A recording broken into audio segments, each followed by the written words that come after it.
Well, God wants us all to be courageous because He knows we'll face times in life and situations and circumstances that it takes more than just a desire. It takes courage.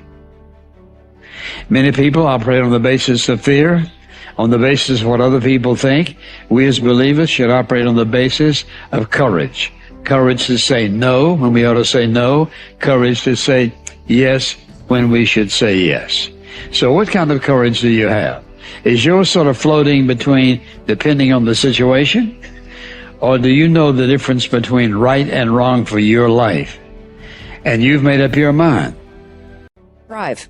That's this puppy right here. This is what you want. This is your prefrontal cortex. Drive is the mode where you're in charge of your thoughts. Okay? It's where you are fully awake, you are present, and you are driving your thoughts and actions. When you're doing that, your prefrontal cortex is active. The prefrontal cortex is the part of the brain that you need in order to learn new behavior, in order to do something difficult, in order to do something uncertain, in order to do strategic thinking. So I'm going to give you an example. So I'm a righty. If I were to try to write with my left hand, Lewis is going to torture me and tie my hand behind my back and make me do this, I could do it. It would look like I was writing with my foot. And if Lewis came up to me and said, "Hey, Mel, you want some bulletproof coffee?" I'd be like, "Lewis, I'm trying to concentrate. I can't do this." My prefrontal cortex would be el fuego because it is firing on all cylinders to communicate to my hand new behavior.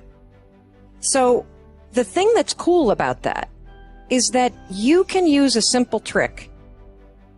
The moment you feel yourself hesitate, the moment you've got one of those moments where you know that you need to, this is that moment that Lewis talks to you about where you got to step outside of your comfort zone and you've got to lean into your passion and you've got to really take some risks and you got to feel the fear and you got to do it anyway. That's the moment where you just woke up and now you got a decision to make. Are you going to drift back into the habits or are you going to awaken your prefrontal cortex and drive forward and focus and do something new?